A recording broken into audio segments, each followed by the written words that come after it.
खरगोश की चतुराई। किसी घने वन में एक बहुत बड़ा शेर रहता था। वह रोज शिकार पर निकलता और एक ही नहीं, दो नहीं, कई कई जानवरों का काम तमाम कर देता।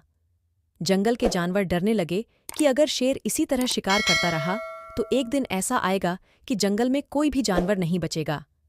सारे जंगल में सनसनी फैल गई। शेर को रोकने के लिए कोई न कोई उपाय करना जरूरी था। एक दिन जंगल के सारे जानवर इकट्ठा हुए और इस प्रश्न पर विचार करने लगे। अंत में उन्होंने तय किया कि वे सब शेर के पास जाकर उनसे इस बारे में बात करें। दूसरे दिन जानवरों के एक दल शेर के पास पहुंचा। उनके अपनी ओर आते देख शेर घबरा गया और उसने गरज कर पूछा, क्या बात है? तुम सब यहाँ क्यों आ रहे हो? जानवर दल के नेता ने कहा, महाराज, हम आपके पास निवेदन करने आए हैं। आप राजा हैं और हम आपकी प्रजा। जब आप शिकार करने निकलते हैं तो बहुत जानवर मार डालते हैं। आप सबको खा भी नहीं पाते। इस तरह से हमारी संख्या कम होती जा रही है। अगर ऐसा ही होता रहा तो कुछ ही दिनों में जंगल में आपके सिवाय और कोई भी नहीं बचेगा। प्रजा के बिना राजा भी कैसे रह सकता है? यदि हम सभी मर जाएंगे तो आप भी राजा नहीं रहेंगे।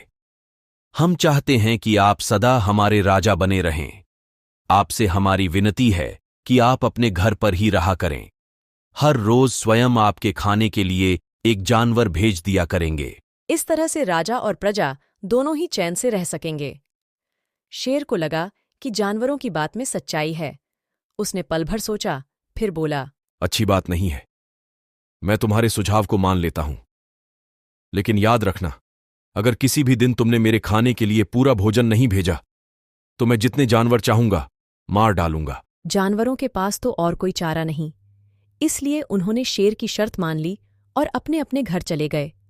उस दिन से हर रोज शेर के खाने के लिए एक जानवर भेजा जाने लगा। इसके लिए जंगल में रहने वाले सब जानवरों में से एक एक जानवर बारी बारी से चुना जाता था। कुछ दिन बाद खरगोशों की बारी भी आ गई। शेर के भोजन के लिए एक नन्हे से खरगोश को चुना गया। वह खरगोश जितना छोटा था उतना ही चतुर भी था। उसने सोचा, बेकार में शेर के हाथों मरना मूर्खता है। अपनी जान बचाने का कोई न कोई उपाय अवश्य करना चाहिए, और हो सके तो कोई ऐसी तरकीब ढूंढनी चाहिए जिसे सभी को इस मुसीबत से सदा के लिए छुटकारा मिल जाए। आखिर उसने एक तरकीब सोच ही निकाली। खरगोश धीरे धीरे आराम से शेर के घर की ओर चल पड़ा। जब वह शेर के पास पहुंचा तो बहुत देर हो चुकी थी। भूख के मारे शेर का बुरा हाल हो रहा था। जब उसने सिर्फ एक छोटे से खरगोश को अपनी ओर आते देखा तो गुस्से से बौखला उठा और गरज कर बोला, किसने तुम्हें भेजा है?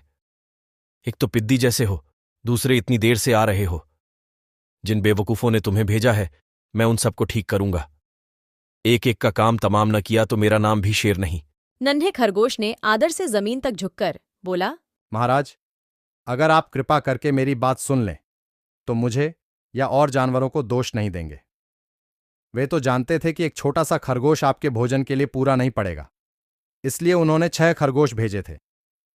लेकिन रास्ते में हमें एक और शेर मिल गया। उसने 5 खरगोशों को मारकर खा लिया। यह सुनते ही शेर दहाड़कर बोला, क्या कहा?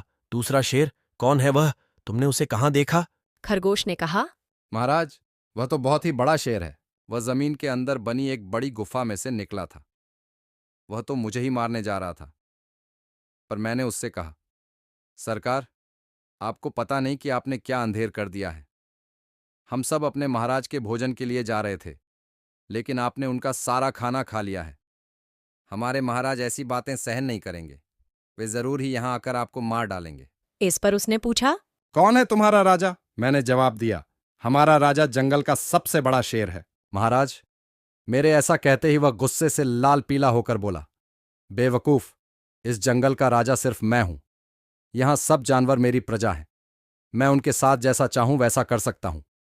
जिस मूर्ख को तुम अपना राजा कहते हो, उस चोर को मेरे सामने हाजिर करो। मैं उसे बताऊंगा कि असली राजा कौन है। महाराज, इतना कहकर उस शेर ने आपको मिलवाने के लिए मुझे यहां भेज दिया।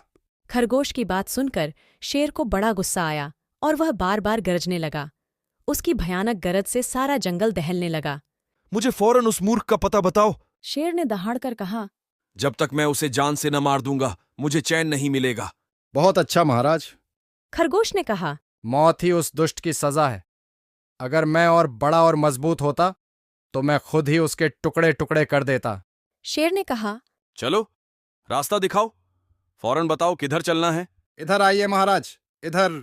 खरगोश रास्ता दिखाते हुआ शेर को एक कुएं के पास ले गया और बोला। महाराज, वह दुष्ट शेर जमीन के नीचे किले में रहता है। जरा सावधान रहिएगा। किले में छुपा दुश्मन खतरनाक होता है। मैं उससे निपट लूंगा। शेर ने कहा। तुम ये बताओ कि वह है कहाँ? पहले जब मैंने उसे देखा था तब तो वह यहीं बाहर खड़ा था। लगता है आपको आता देखकर वह किले में घुस गया। आइए मैं आपको दिखाता हूं।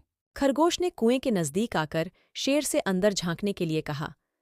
शेर ने कुएं के अंदर झांका तो उसे कुएं के पानी में अपनी परछाई दिखाई दी।